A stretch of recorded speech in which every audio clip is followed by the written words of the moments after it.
What is happening, Honey Badger Nation? Welcome to Expert Mentors Live.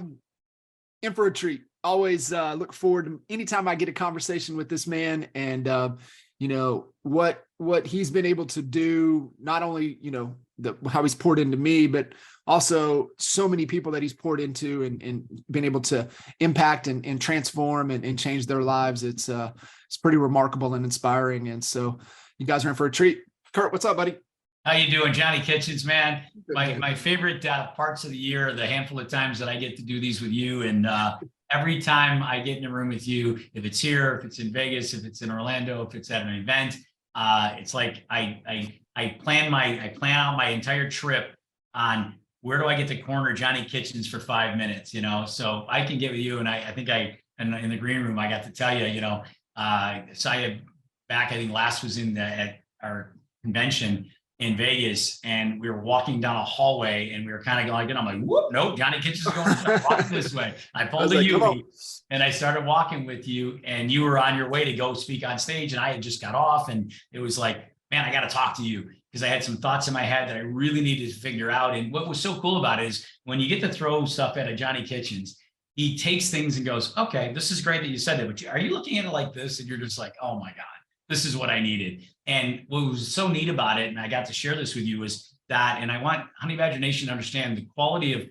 of the people you surround yourself with is everything. Because I threw John my idea of something to get his take on it. He said, look at it like this, flip the thing literally upside down, made me look at it like that.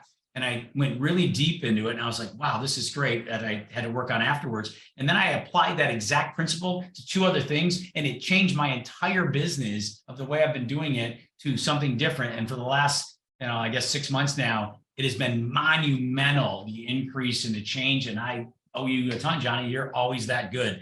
And I just love the collaboration piece, the understanding what proximity really means when you're in the room with these people and you can just throw one thing at it. Guys, that was literally a 1.5 minute walk down a hallway with John Kitchens, changed the entire business sector that I have of one half of my business in the last 6 months to almost double. It's insane. So I think this is very valuable for folks listening in, and I think it's getting to think outside of kind of the way you're thinking about things. And I always like to say, it's like, if you have your hands up close to your eyes, you can't see nothing but your hands. But if you push them back, then you can start to see everything around it. And I think sometimes we get so close to what it is that we're trying to do and what we're trying to figure out, that if we just took a step back, right, or just a little bit, then we can kind of see where the opening, where the opportunity is. And you and I've been playing this game for long enough to experience a couple different waves, and forced even thinking back 07, 08, 09, when you're thinking through there, if you were so fixated here, that's where I think a lot of agents struggle. But when they're able to kind of step back for a second, you can see where the opportunity really is. The opportunity for Kinder, he went short sell, right? The opportunity for me was I latched on to a new build, to a builder, and just really became like an extension of him for sales and marketing for his product. But there's always an opportunity in any type of market. Is it that we just get so fixated, we're so into the forest that we can't step back and see? Is that what you've seen? Because I mean, you do this day in and day out with so many agents. Is it their thinking that is the biggest constraint for them at the moment? I think it's 2 things, John. And I do love this topic. What I think happens is this: we what I call it, or what we call it a clarity break. Right? I need to back up and just relook at this thing, because if you can just back up, turn around, walk back 10 feet, and then look at the board from there, you start to see the entire board, like you said, right? What is the biggest thing that we have a problem in? And I'll use this, and I know this applies to a lot of women, but it applies to a lot of guys the same. What happens is we all have that magnified mirror at home when we're doing our makeup mirrors or grooming mirrors, or whatever have you, right? And what does it do? It takes 100-time extension of your face, or multiplies it by 10 or 20 or 100. Well, when you look at something that close, you see every possible flaw in it. But if you backed up or just flip the mirror over to the other side, that's just normal, it pushes you back that clarity, that 3 feet, like your hands, John, like you use that example. I can see that I don't have a blemish. I don't have a fault that can be seen. But if I magnetize times 100, Sure, I can pick myself apart all day, and then you get paralyzed there. Oh my God, look at this. No one can see that. Nobody who's not up here with a magnifying glass can see that. So we get so fixated on, I've got to fix these little cracks and tweaks and things that aren't even on the surface. No one can see them. They're not there. But we get fixated on it, and it paralyzes us from actually making and doing, and just really from having action, right? Moving forward, taking steps. So to your point of in 2007, if you look at what happened, right? You hatched onto a builder, you said, Jay,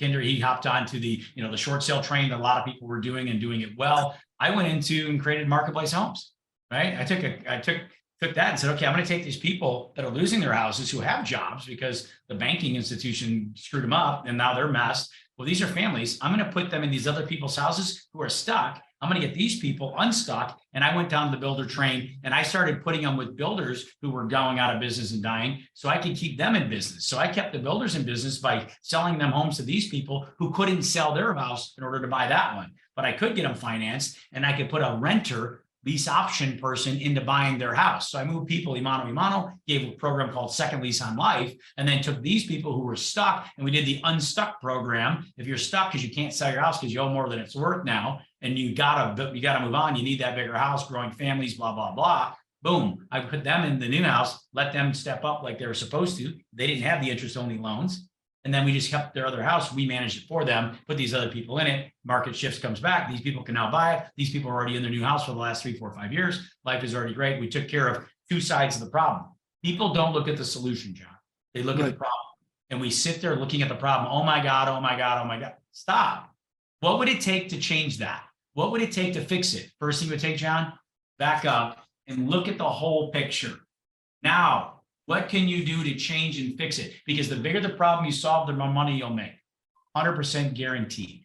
Right. And that's really what I see. It's a two-part. We don't take a clarity break. We get so magnified, back up, stop it. And then the second piece is, what is the solution to it?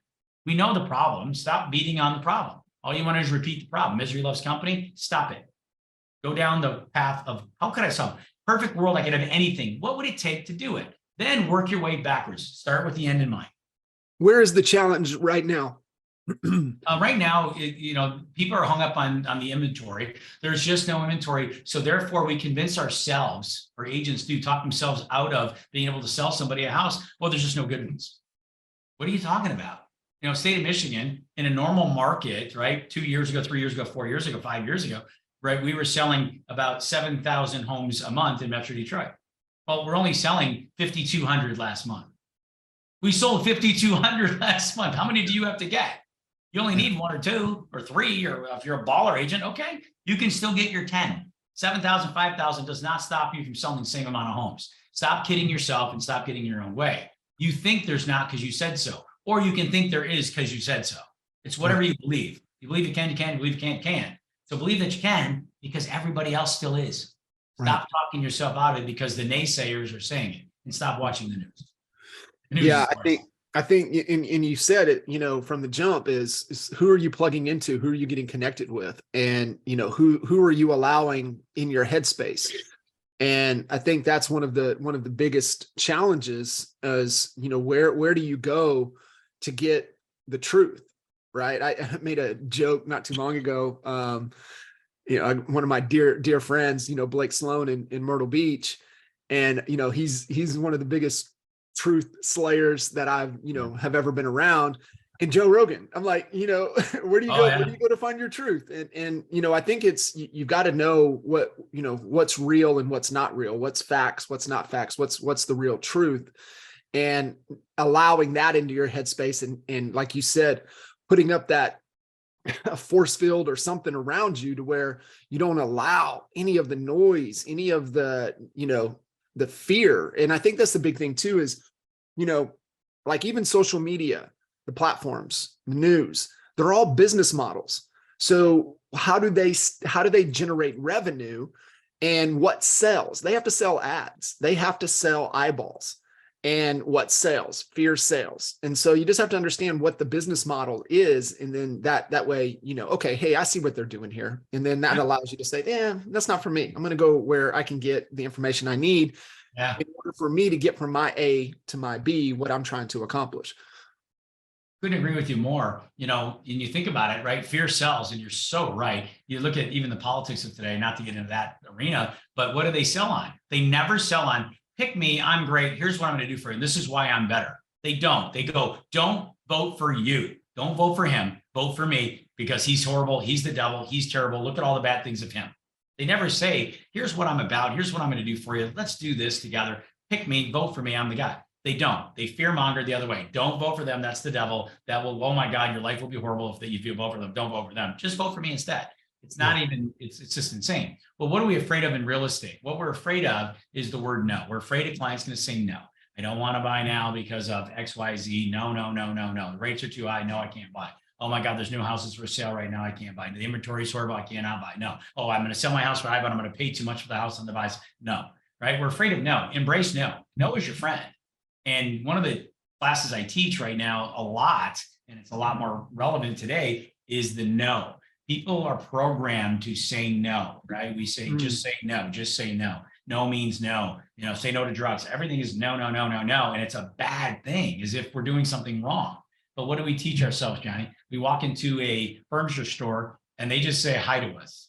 Hey, how you doing, folks? Well, we know, oh God, that's the salesperson trying to sell me something. Nope, just looking. No, no, no, no, no. That's what we do, right? Because we're programmed to do this. And it's so silly. And we actually, if you ever looked at it from the other side, we look silly when we do it. Because within about 8 seconds, we go, hey, I need some bedroom sets. I have a question. Yeah, that way. Can you help me, please? Oh, yeah. Or we walk over because we saw the dinette set. We're like, okay, we found the tables by ourselves, honey. All right, there's like 8 prices. Which, can you tell me what? Oh, shoot, here we go again. Now I need help, right? And we do this stuff because it's not that we're afraid of them. Everybody wants to buy. No one wants to be sold. And we run down this path. So we're afraid. So we just say no. So no is comfortable, no is safe. Well, if we understand using no as the yes, we'll get a lot further with our client today, because the client is programmed on the internet, online, to say no to everything. No, no, no. Don't you let them tell you that. We know best, and we'll show you. Great. Spin it. Flip the script. So, Johnny, if I was to say to you, you know, John, every single thing you said you need in the house, I wrote it down here. I checked all the boxes. The 3 things most important were these. Seems like this one has it. So instead of saying, so I think you like the house, you want to buy it? It's awkward. It's weird. Now I got to get you to say yes, get in the yes train, 80 sales, get off of that. If I turned around and said to you, well, it does check all the boxes, John. It sounds like it has every single thing. And you said it was to die for, that, oh my God, this is the most amazing house I've ever seen. And my gosh, the size of this dining room is, or this, you know, kitchen is amazing, blah, blah, blah, whatever it was. And I repeat back to what you said. Was there any reason that we wouldn't buy this? Is there any reason that we would wait on this? Is there any reason that we wouldn't want to sleep in our favorite home? Is there any reason we'd want somebody else to buy this? Is there any reason that we wouldn't want to get this for ourselves and have somebody, you know what I mean? Right. No, every one of those answers is no. I can ask it 7, 10 different ways. When the answer is no, which is what I want them to say, because the no is really the yes. They just want to feel comfortable doing it without the fear. So fear is powerful, right? We move faster from fear and pain than we ever do to pleasure. Right. That's so wrong. We should be running to pleasure, but yet we run from fear and we move very slowly to pleasure because we always come up with the reasons of why to go slower to not to. And we are our own worst enemies because we don't have the clarity. Step back and take a look. Yeah. I know I want to kind of transition into kind of the topic and the theme and everything behind you there, you know, really, you know, the value add. And, you know, we can argue there's more than 5. And oh yeah, this whole beginning of this conversation to me is one, right? Is the power of collaboration. It's the power of the people, and the caliber of individuals and agents that are within this company, some of the best on the planet, and that are open to collaborate and share and help and just make the industry better. And so to me, that's a big one, right? That might be your number 6, or it might be one of the 5, but just the environment, the circle, the agents that are within this, you know, this company, it's nothing like I've ever seen.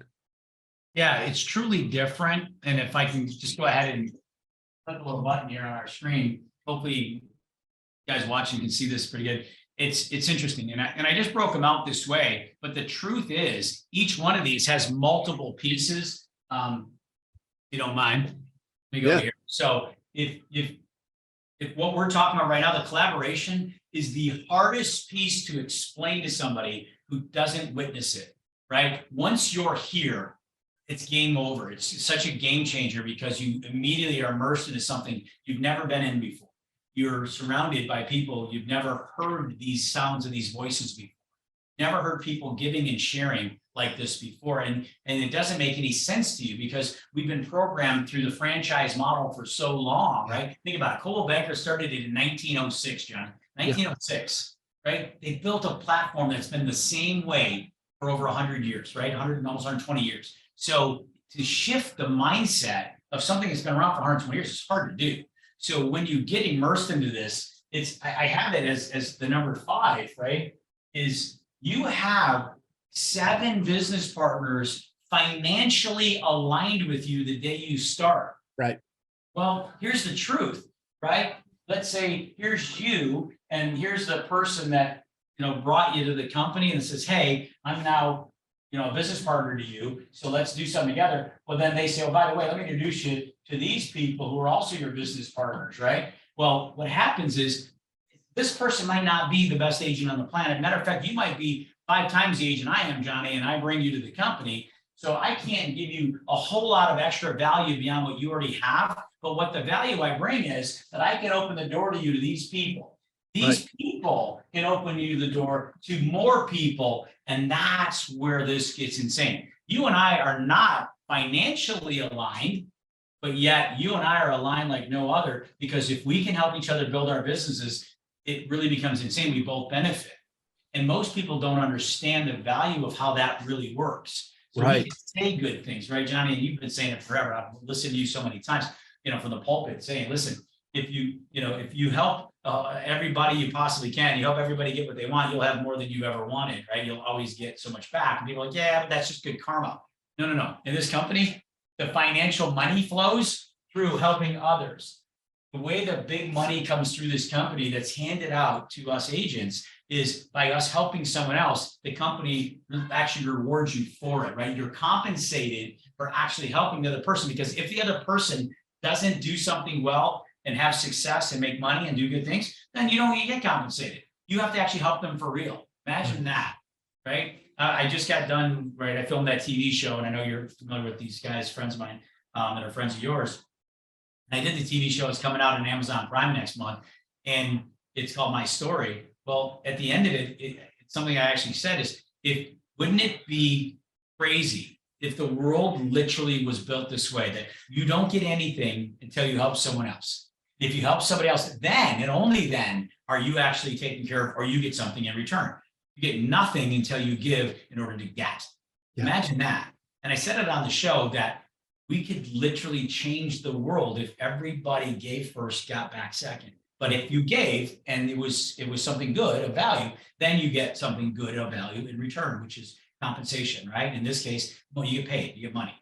Right. So that's how this is designed. Imagine the perfect design of anything. Well, that would be it. And I don't care what it is, that would be it. So the company's designed this way. So you have that collaborativeness. So when you said it, to see it, to experience it, I've been in for 5 years. How long you been in, Johnny? A little bit before me, right? 17. No, in eXp, just this company. Yeah. The end of when we come over, at the end of 17. 17, and we came in middle of 18, right? So, right. Yeah.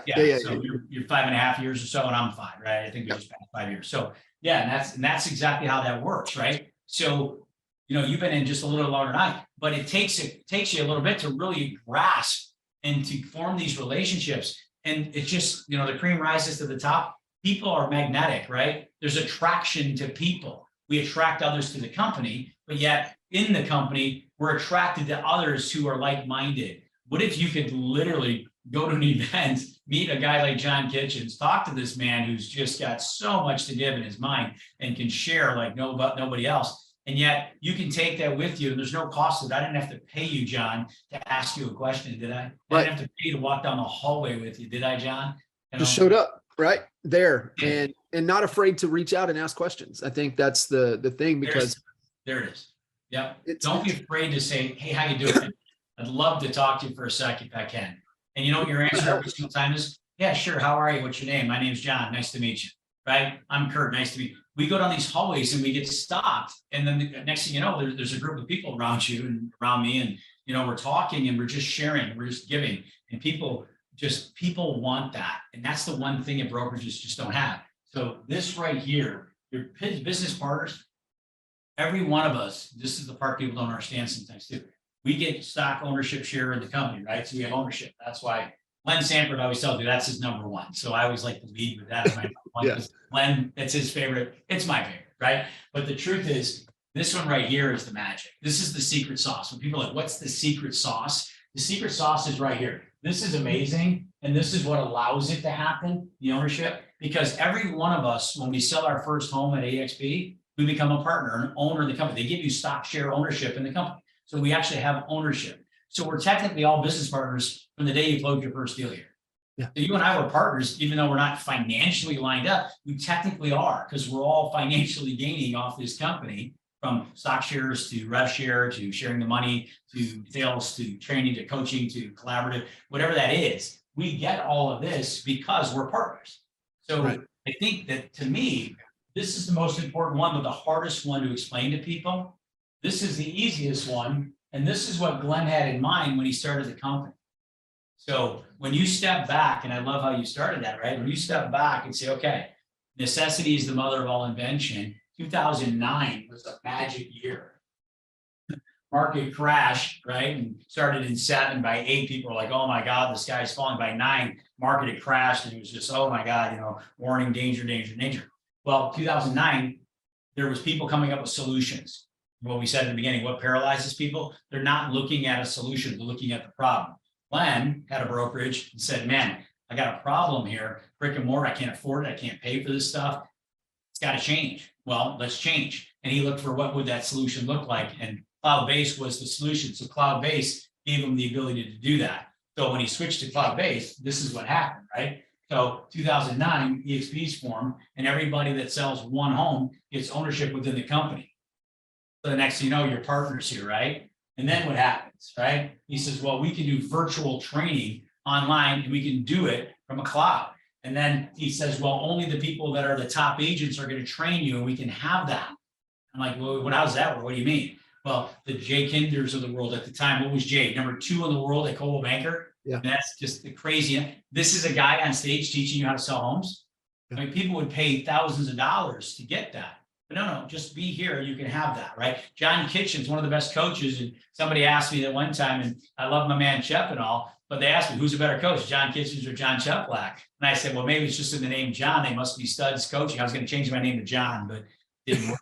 So anyhow, and they said, who's a better coach? And I said, well, if you want to really learn the daily tasks and really learn how to do this, then John Kitchen's all day long. Jeff Black's going to help you run your teams, and he's going to do it from a 10,000 foot kind of view. And if you're looking at moving a mountain, Jeff's a great guy for that. And I think he can move mountains, and that's an impressive thing. So no disrespect at all. And I think he does an amazing job. But if you want to go day to day and you want to go toe to toe, pound for pound, there's nobody better than John Kitchens. And that's why I resonate to you constantly. And I come to you for questions, and you always deliver. I mean, you're amazing.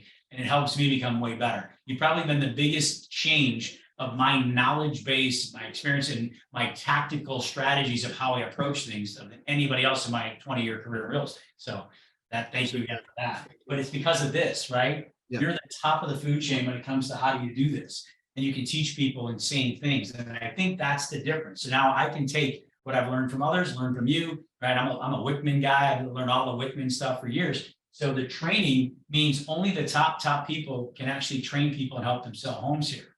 It's amazing. So when you look at the value prop, there's no other company that does this. You'd have to pay, the ferries, and not saying don't. Go ahead. You got to pay the check. Go ahead, right? Everybody needs a coach. Let's not pretend like you don't. Coaching is probably the number one thing you need in order to have success in life. So figure it out. But in real estate, if you can be trained, taught, and understand how to do real estate from the people who have the most success and the coaches who can explain it the best. Remember, best agent is usually not the best coach. Right? The best agent knows how to do shit. They don't know how to explain shit. So that's how that works. But when you look at this stuff, this is what really moves the needle. And this is why we're the most productive company out there, right? We sold more transactions than any other independent brokerage in the world last year. Fact. And I put that up posted, man, I had a couple guys from other brokerages firing shit at me and all mad. And I'm like, you can say it all you want. Doesn't make it not true. You know what I mean? The truth's the truth. So He sells a lot of houses. Yeah. So that's just on our team alone. I mean, we sold 1,000 homes ourselves last year, but how can that be? The market's no good, right, John? Right. Well, somebody forgot to tell us because we sold 1,000 homes last year, and that's what we do. The support is an interesting thing to me because when I ask agents, what's the most important thing you need? The number one answer I get is support.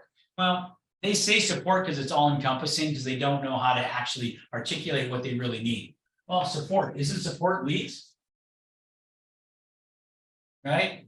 Isn't it leads? Isn't that what you need more than anything else in this business? Yeah, but what you really need was that training, right? You need the training piece here, right? In order to go ahead to learn how to what? Lead generate. So I need to be trained on how to get leads. So they go hand in hand. Well, support really is, I need support, John. I need direction. I just need somebody to show me the path. When you start in real estate, what's the one thing that they tell you? We're going to help you. We're going to do all these things for you. Day one, what do they say? Congratulations. Welcome to the team. Here's your stuff. Well, good luck. Good luck. By the way, go make that list of the 100 people that you know in your sphere and let them all know that you're an agent this week and that you can help them sell their homes. And they know you're brand new and they won't work with you, but that'll make you feel good. So go out and reach out to everybody you know and let them know you're an agent. Yeah. What in the heck is that, right? So support is not that. People tell me, oh, I get great support. My broker, if I ask a question, they call me back. You're paying them all your money. I would hope they would call you back. That would be a problem if they didn't. I never worked for a broker I didn't love, right? I felt really good about that or I wouldn't have worked there. Right. The weird part was, John, when they told me they loved me. And then when I left them and they wouldn't even call me anymore, they won't take my calls, they don't reply to me, and they don't love me anymore. How is that possible? Right. John, your kids, and I know you're a father and a damn good one. If your kids don't work where you want and they take a job someplace else, do you stop loving them? No. How is that possible, John? I thought if we don't work for the brokers, they say they don't love us. How is that possible? Yeah. Right? It's so silly, but yet it's an adult world where we act like children, right? I jokingly call this sometimes in my office here, an adult daycare, right? It's just like, if I told your kids how much work you don't do in a day, right? Your kids would let you up, right? Because you go home and you rip them all the time. Let's go, guys, blah, blah, blah. Well, they watched what you did. Yeah, you know what I mean? Like, I know exactly what you mean. We're like, did your kids drop you off today and tell you, okay, mommy and daddy, be good today. Go call some people. Oh, we're going to think about calling. We're going to get paralyzed by it. We're not going to do it because the market's no good right now.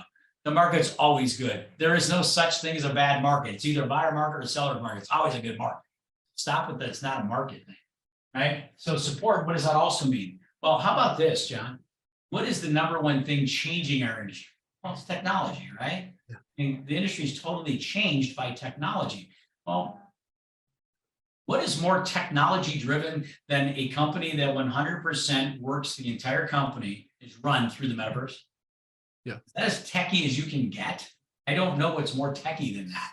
Our entire systems and process support system for our company with over 300 support function people being paid every single day are in a metaverse setting, a virtual cloud setting, where we can literally take a digital form of ourselves, John, and go into a metaverse setting to actually go into the cloud office, walk down hallways into offices. If I want to talk to my broker, John, I can literally have my digital form of myself. The good news is I can be having a bad hair day, and yet I can still go into my broker in a blue suit, a little bit taller, a little bit thinner. I made my little avatar me a little bit more, more handsome. So I can have that to walk in there and have a meeting with these people where I'm physically, for real, in that room with them talking, but I'm doing it through the computer because I have a digital form of myself in the metaverse, having a real life conversation face to face, yet they don't really see me. They see my digital form of me. And I'm getting this clarity. I'm getting this information. I'm getting to interact with them and they get everything that I need.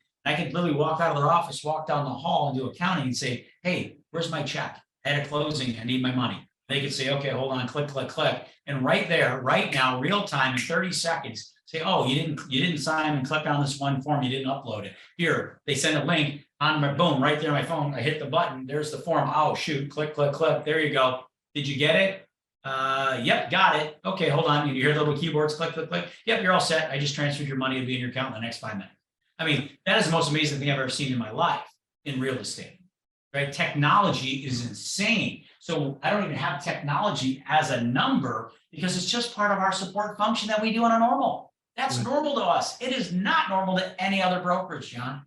What you said right there might be, a foreign language to a lot of people, but for those that have either ran a team, ran a brokerage, independent, own a franchise or something, what you just said right there is like, oh, sign me up, right? Sign me up to remove that. And like, sometimes maybe some PTSD or something, you're just like, you open up some wounds here. And I'm just like cringing thinking about that. And so that is a huge value add. And I think depending upon, kind of your experience and kind of where you're coming from, a lot of these things here could be in different orders, right? Because I know for us, one of the things for us was that, right? When we were operating the brokerage, when we were in Dallas, I mean, our monthly overhead, was 6 figures monthly. And so being able to remove so much of that and especially building out a brokerage and just, I mean, you get it just where you guys are at, but building out through the DFW Metroplex, like being virtual and being able to do all of that, it was just one of the big reasons for us that we made the move. And so I think, for a lot of the team leads and people that have run teams, run brokerages, own the franchises, run them. I mean, like, it's just a sigh of relief. That's just so heavy. Totally. It's interesting too. And amen to every bit of it. Yeah. And I agree with everything because I get it. And we run through the same thing like you. Yeah. So the support thing, when we say support, I leave that because it's so vast. But if you think about 2009, right, eXp, right, we were formed 2009, then that's when Uber was born. And in 2009, again, necessity mother of all inventions. You just think of the time frame. So the support functions of what have these done? What kind of support has Uber done for people that need ride shares? Think about handicapped people. Think about people that don't have cars. Think about people that don't have licenses that are not allowed to drive cars. Think about how many people actually need mass transportation, need to get from here to there, right? They solved such a big problem because you had to hail cabs and people couldn't chase a cab if you're in a wheelchair. You can't chase cabs when you've got different ailments and things. It was amazing what they did. They came out in 2009, same time frame. Right? You have a collapse of a banking institution, Wall Street, the housing market. I mean, the whole country runs on this, and this was a big year in our world. This will be down in history 100 years from now. We'll be looking back at 2009 and what had happened and what came out from it. The biggest chat platform for actual businesses is WhatsApp, right? So the WhatsApp came out in 2009. The #1 money exchange app on the planet, Venmo, came out in 2009. So did eXp, right? eXp, I guess I should put them on the chart here. And then on top of that, so then you had Airbnb, which technically was founded in 2008, but launched their platform in 2009. So Airbnb, right? So you get Airbnb. You look at these giant industry leaders, because these are all cloud companies. Keep in mind, they're all cloud companies, so they can support people better than anyone else in their space. #1 in their space are every one of these companies, right? Every one of them. And this is why. So when you look at what happened at this time and you look at these things that were going on in this day and age, it's a big deal of what support really looks like. The internet's changed what we think support should be. The internet, actually, Amazon gave us and raised the bar of what we should expect from the internet. We should expect to be able to click a button and have things arrive now. I think the support also, and what we were talking about, where the example that he was giving, need to get paid now. Is speed, convenience, and speed. We live in a convenience world. Exactly. Yeah, and all of those examples right there, to me, I mean, it was solving, but it was also solving a convenience factor and solving a speed factor as well, which is huge. 100%. That, Right. and so I could, like I said, I could take any one of these and make that the reason that I would choose this place. You know, it's just so amazing. You know, then you start talking about, you know, from the ownership piece, you know, when I talk about it with people, it's tied to this, right? When you work for a franchise model, we all know they're pyramids, right? And a lot of people used to like kind of get aghast when I say that. And then I showed them the diagram and I'm like, tell me I'm wrong, right? A franchise model, you know, looks like this. This is, and I don't care whatever brand you pick any one of them, you know, K-Dub, Remax, Colwell, Century, Sotheby's, Berkshire, they're all franchise models, which means they're a pyramid because they've got the investors, then they've got the regional owner investors, then they got the franchisees that buy in, which are typically your broker owners, right? This is your pyramid of who owns the company. These are the partners. And then who they recruit, who are not a partner, all of us agents, right? So when I do this, you know, conversation, this presentation a lot, it's so eye-opening to people because I said to agents every time, you know, if you knew they were a pyramid when you went there, would you have gone there? And they all say no. Well, you're there now and now you know. Yeah. But real truth was I didn't know either when I used to work for these guys as well. I didn't know, but there was no other option, John, right? It was a boutique. Well, it's just a small version of a pyramid versus a big version of a pyramid. It's no different. Well, reality was, and I ask agents all the time, how many homes do you have to sell to become a partner where you're at? You're the top agent. You're in the top 5. You're in the top 20. When do you get a piece of the action? Well, you never do. Never. Right? You only feed the machine. You never are part of the machine because you're never a partner in the business. So if you have no ownership, you're no partnership here, you're only as good as your next sale. And agents are only as good as their next sale, which is why agents come and go. But these things still sit there because they're not affected by you. Yes, they make money from you, but they only make money from a lot of you, which is why they're nothing but recruiting machines. That's all they are. They recruit, recruit, recruit. Fun fact, 3 years in a row, 2020, 2021, and 2022, every one of these major ones, the biggest ones in the world, the top 20 in the world brokerages, 15 of them are the franchise models. 5 of them are cloud-based already, 5 of them. And most people can't name 5 cloud-based brokerages, Johnny, and it cracks me up because there's a top out of tens of thousands of brokerages. The top 20, 5 of them are cloud-based already because most aren't even 10 years old. That's why nobody knows who they are, right? We're the oldest one. We're the first one, 2009. We're 13 and a half years old. I was just talking to Glenn at shareholders a couple of weeks ago, Glenn Sanford, the founder of our company, you know, and we were talking about this. And I said to him, I said, I heard you say something. I said, you know, and I want to get my facts right before I open my damn big mouth and say something wrong. And he started laughing at me. He goes, you know, you're a great ambassador of our company. He goes, you do get the message out pretty good, Curtis. He goes, I'll give you that. I said, I think that's a compliment, so I'll take it. Thanks. And then he said, I asked him, I said, is it true that we're the only cloud-based brokerage owned by and started and actually founded by an actual real estate agent? And he laughed and he said, yeah, 100%. Not one other cloud-based brokerage was ever founded by a guy who sells real estate. They're all investment guys, investment bankers, hedge funds, and so on. And I started laughing and I said, doesn't that seem like the weirdest thing on the planet? And he said, it would be if you understood real estate. The problem is the tech people are just trying to get in our space. Well, these aren't tech people, but they're tech investors. So they invest in tech. So they started other cloud companies because they want to invest in them. He goes, what they should have done was invested in us and just bought more of our stock. I started laughing with him. Yeah. He goes, we've got it dialed in. He goes, Curt, it's not that we're the most perfect company on the planet. He goes, but we are perfecting it. He goes, I've seen, you know, he's seen my presentation many times with the pyramid. And he goes, Curt, you always bring up the difference between Netflix and Blockbuster Video. And he said, they're all Blockbuster Videos because they're going out of business. 3 years in a row, every one of them has gone down in agent count, down in their market share, and then down in revenue. Well, how many years can your business keep losing money, John, or going down in money and stay in business? Not very long.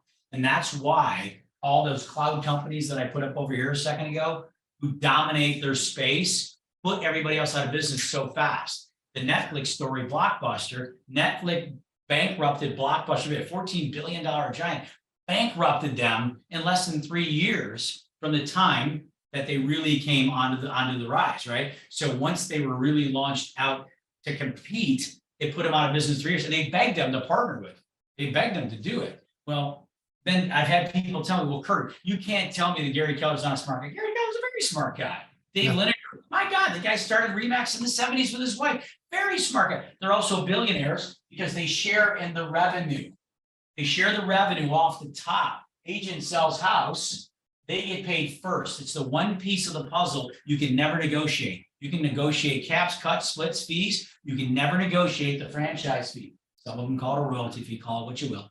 The Gary fee, the Century 21 fee, right? Think about this. Remax, Dave Lineker gets 5%. 5% on every single deal that's written through Remax.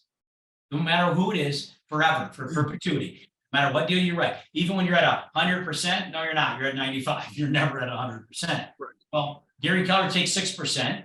Century 21 Cold Banker, they take 8.5%. Yeah. You get 91.5% when you're at the top of the peak of the mountain because you're never at the peak of the mountain. That's the billionaire. If that was the truth, Johnny, then the agents would be the billionaires because they bring in 100% of all the money. So when I was talking to Glenn about this, he said, Curt, it's the blockbuster video syndrome. It's not that they were dumb or they didn't know any better, Curt, and people made Blockbuster sound like they're a bunch of fools because they weren't. They're very smart people. Because the problem is franchise models have all these partners in it. So you would have to get all your partners to leave, say, all right, you get it, you keep it all, we'll just leave. We'll walk away. They're never going to do it because they invested their money, Curt. He goes, and the truth is, you have to have the bottom level, that franchisee, they have all the risk, right? And they don't get to share in the revenue. They don't share in it. This is why they fee you to death, because they got to stay afloat. They don't get to share the revenue. They're the billionaire way up here. He said, that's the part people don't understand. Very smart people. They can't pivot because they're in a pyramid, right? You'd have to implode the whole pyramid to start over. Well, they can't do that. They blow up their company. So they're going to hang on until the last day when the last person locks that Blockbuster video door because Netflix took over. Now, here's the truth. Netflix became so big. Why? Because 700 other streaming networks came out. There is so many choices. Think about Amazon, biggest company in the world. Yet, how many places can you go online and buy stuff, Johnny? Yeah. 100,000, a billion. I don't even know what that. It's an insane number. You can buy stuff anywhere online today, but yet Amazon's still the biggest one, and they're growing and only getting bigger. Netflix is the #1 movie streamer. They're not even the #1 movie streamer. They're the #1 movie maker. Yeah. They produce and make more movies than anybody today. Think about that. That's crazy what they've done. Well, that company keeps evolving. eXp. Do you know how many other companies eXp owns now? Right? It's crazy. It's not crazy. It's called playing chess, right? I thank goodness and I thank God that Glenn Sanford sees a bigger picture constantly, that he's way smarter than me. And I hope he always stays that way, because if I ever get there, I'm in trouble, right? I need to be the dumbest guy in the room, because that's the room I constantly need to be in, Johnny. And that's why I have these business partners. But to share in the revenue means we get to share the money that goes here. Our company doesn't have that because ours is cloud-based. And when you look at a cloud company, John, the agents own the company. It's no different than Amazon. Hear me out. Amazon says, hey, I buy the product from the manufacturer and I mark it up 18%. That's what Amazon does. Amazon sells it direct to the consumer. That is their partner, and they only have one partner, the consumer. So the consumer gets it for that price. The pyramid companies get that product shipped into the franchise store, John. They mark it up 18%, and then another 3 or 4%, and another 3 or 4%, and another 3 or 4%. And then, of course, the money that goes to the top, well, they got to get theirs. They're typically the largest piece. So what happens is it gets added into that price. And that's why Amazon sells that product cheaper than the store who gets it from the manufacturer with their name on the building. Coach Purse. Coach Purse, you can buy a Coach Purse from Amazon cheaper than you can at the Coach store. People are like, how's that possible? Then they go, Amazon sells it for a loss. No, they don't. They make 18%. Common knowledge. The thing is they have to add in money to pay the commissions. They got to add in money to pay everybody else.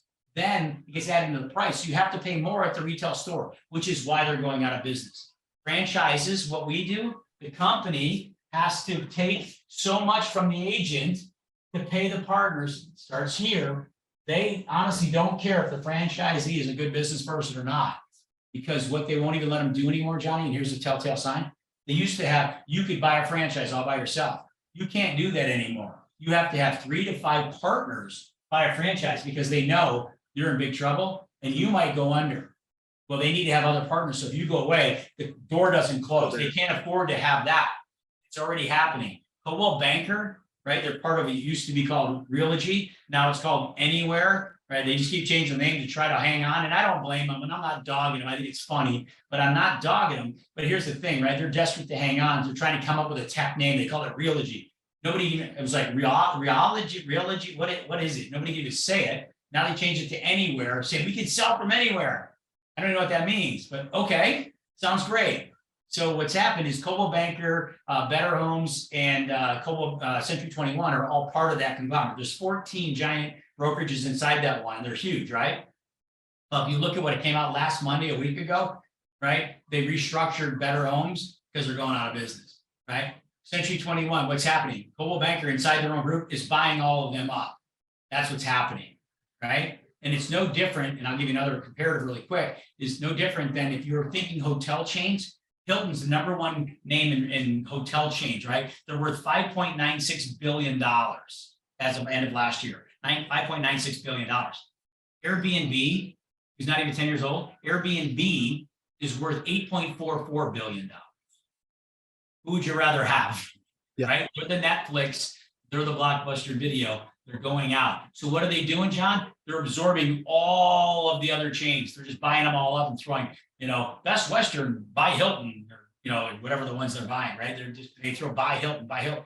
But they're doing this to try to survive. So they're just doing it through absorption, right? So they're actually purchasing, they're acquiring. So they're doing it by acquisition versus organic growth, because there is no organic growth. Airbnb is the organic growth. They have no overheads because they're cloud. So when you compare again the two, and you look at what this model looks like, Amazon, versus this looks like Coach Purse, why can they sell it cheaper? Why can eXp agents make more money doing the same thing here than any RE/MAX agent, than any Century agent, than any Berkshire Hathaway agent? Why do they make more money here? Well, the company makes the agent the partner. So we are 100% agent owned, 100%.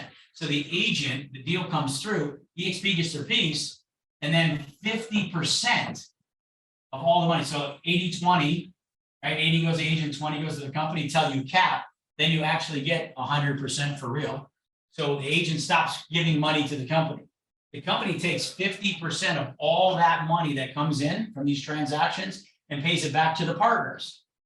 Partners are never the agent in a pyramid, but the partners are the agents here at this company. So the agents get 50%. And just to put it into financial terms, last year for 2022, John, $204 million was paid in revenue sharing the revenue. Instead of going to these billionaires, the revenue share, 204 million, went to these agents just based on their partnership to the company.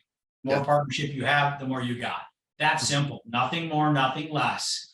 This is why these are going out of business. This is why Blockbuster Video went out of business and Netflix is growing and growing and growing, even though there's more competition. There will be more competition because we share the revenue.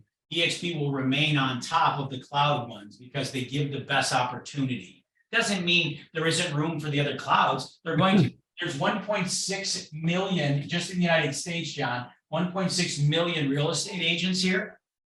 They're going to be displaced, right? We only have just under 100,000 of them. We got like 90,000 agents here as of today, 90,000. Well, look at that, right? It's 1.6 million. That means there's 1.5 million still to move. They're going to have to move. Where are they going? Well, they're going to have to go cloud. Who's the #1 name in real estate, Johnny? Zillow. #1 name. You know why? Because your clients say so. The clients go to Zillow for all their information. Zillow has done such an incredible job of marketing and advertising that your clients believe they're the authority in real estate. So if they're the authority in real estate, and that's what they're doing, John, then you have to understand, well, what are they? They're a giant cloud lead generation company. Yep. Clients go to Zestimate to know what their house is.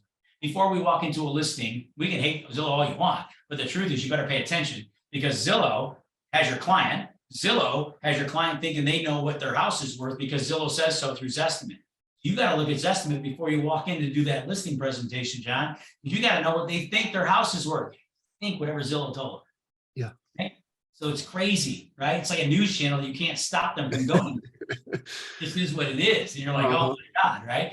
So when we talk about this, we talk about helping your client and doing the best thing for them. Understand, you're on a cloud platform. Cloud company Zillow is putting franchise out of business. Therefore, they're a cloud company. What's wrong with franchise? They're not on a cloud platform. If I want to take on a cloud giant, the first thing I better be, Johnny? Yeah. Right? A cloud company, right? Yeah. If I'm not on a cloud platform, how am I fighting a cloud giant? It's impossible. So there's going to be more cloud companies, and some of them aren't even born yet. They're coming. Just like Netflix has all the others, just like Amazon has all the others. Uber's not the only rideshare company out there either. Nope. But they're bigger now than they ever were because of it. The more they come in, the bigger they get, because it's proof of concept, right? Yeah. That's what's happening. So when we talk about ownership, my goodness, Glenn couldn't be more right. That's the life changer right there. You're part of something. Think about it this way.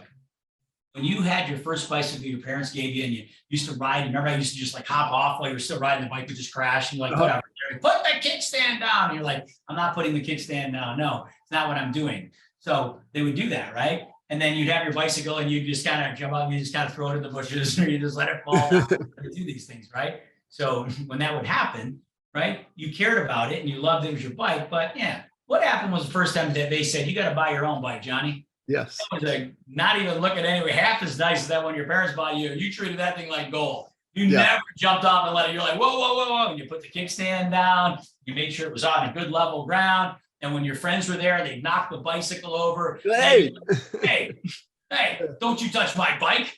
And they're like, that thing's all beat up. They're like, that's my bike. You treat it different when you own it. So if you have that mindset, when you own it, and the most beautiful, wonderful thing they could have ever done, make sure we had ownership in the company. Because guess what? We treat it way different. And then when they said, we'll let you share in the revenues that come in, it made us want to help each other, John. Then we said, geez, what are all the support trainings that we could possibly give?